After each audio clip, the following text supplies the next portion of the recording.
At its first meeting, the committee tasked with devising the General Program for Privatization, which is affiliated to the Public Authority for Privatization and Partnership,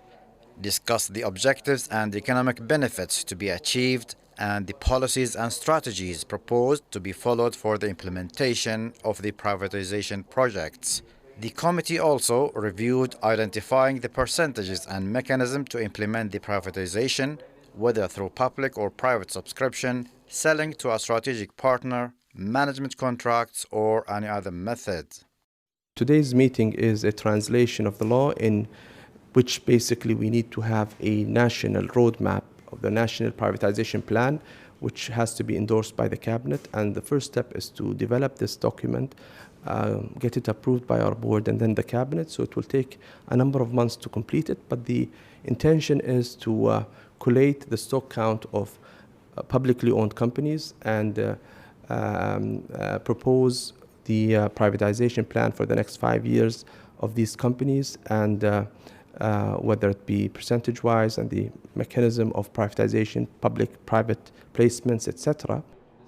The meeting focused on the legal and financial regulatory aspects related to the privatization projects, the challenges and risks that may face the implementation of the program, in addition to engaging the private sector in the economic development process, which will work to increase the efficiency of the national economy, enhance the Omani capital market, rationalize public expenditure, diversify government revenue, develop quality services, and create job opportunities.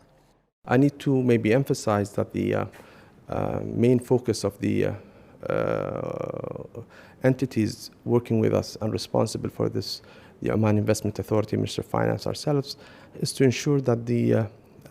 proposals reflect the intention of the privatization deal, which is basically to provide opportunities for the private sector to participate, get the know-how and the capabilities and the governance improved in these companies, the productivity, and hopefully get the benefit of providing better services and reducing government involvement in some of these sectors. And so we are very hopeful and very optimistic on that the economic, social, financial impact of these deals will be positive, and all these points are very carefully looked at by the authority.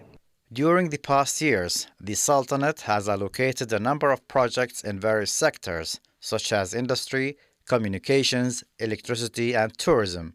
due to their contribution in privatization processes, transferring and localizing knowledge and technology, training national cadres, in addition to adopting the principle of competition in providing services by opening markets to a greater number of operators. Privatization projects have also attracted foreign investment, enhanced the country's cash reserves, and reduced budget deficit. For the Sultanate of Oman Television, Saleh bin Khalfan al-Rahbi, Muscat.